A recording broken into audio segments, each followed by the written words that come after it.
और इस सेगमेंट में फिलहाल हम यहाँ पर प्रोफाइल करेंगे कृषि नेटवर्क के आशीष मिश्रा को। आशीष नमस्कार, बहुत शुक्रिया साथ जुड़ने के लिए।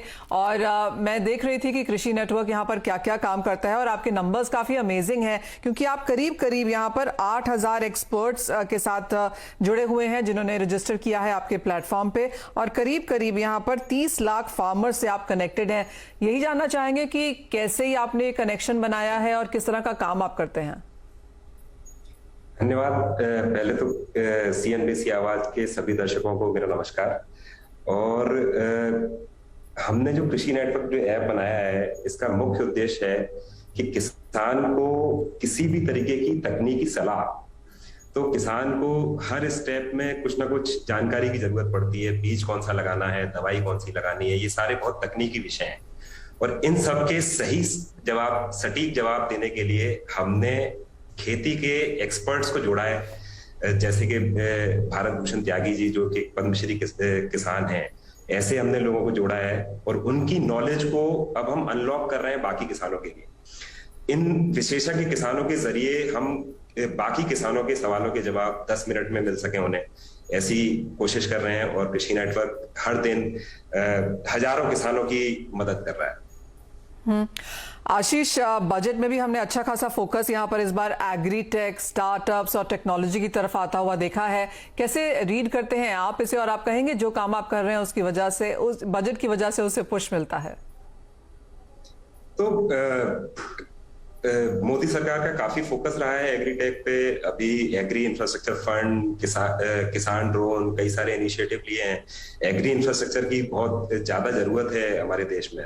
और उसके अलावा एग्री टेक को जो प्रमोट कर रहे हैं, एग्री टेक स्टार्टअप्स को भी बजट में प्रमोशन की बात की गई है।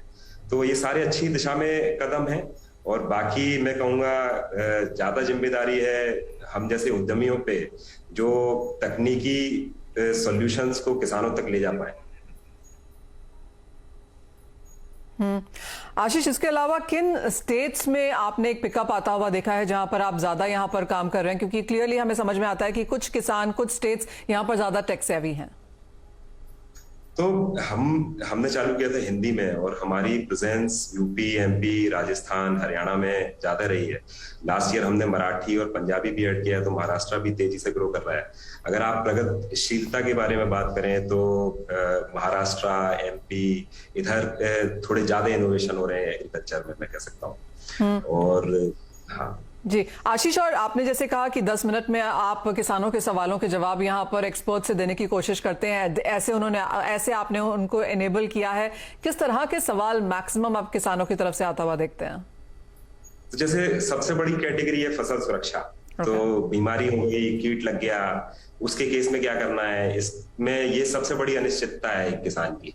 इसके विषय में बहुत सवाल आते हैं। इसके विषय में आज किसान एक बीज खाद की दुकान वाले पे निर्भर होता है। अब वो एक अनबायस्ड सोर्स से उसे जानकारी मिल पाती है। दूसरी बड़ी कैटेगरी है कि सीड वेराइटी कौन सी लगानी है। तो ये कुछ तकनीकी विषय हैं जिनके बारे में किसान मदद खोजता है। और अब उसके पास एक ऐप है कृषि नेटवर्क, जहां पे वो ये इन चीजों के एक्यूरेट जवाब पा सकता है तुरंत। और जैसा आपने पूछा हमारी प्रेजेंस के बारे में, तो अब हम जो श्री पंकज त्रिपाठी जी जो हमारे ब्रांड एम्बेसडर बने हैं, तो उनके साथ भी हमें लगता है कि अब हमारी प्रेजेंस नॉर्थ इंडिया में, यूपी, बिहार, राजस्थान, महाराष्ट्र, इनमें और तेजी से और स्ट्रॉन्ग होने वाली है। बधाई हो आपको आशीष, और बहुत शुक्रिया आज यहाँ पर आने के लिए और समझाने के लिए कि कृषि नेटवर्क यहाँ पर क्या करता है। और होपफुली आपसे आगे फिर बात होगी एज एंड व्हेन यहाँ पर आप हमें और डिटेल्स देंगे। लेकिन इसी के साथ समय है एक ब्रेक का। जब लौटेंगे तो अपने दर्शकों को जोड़ेंगे अपने साथ, लेंगे उनके भी सवाल।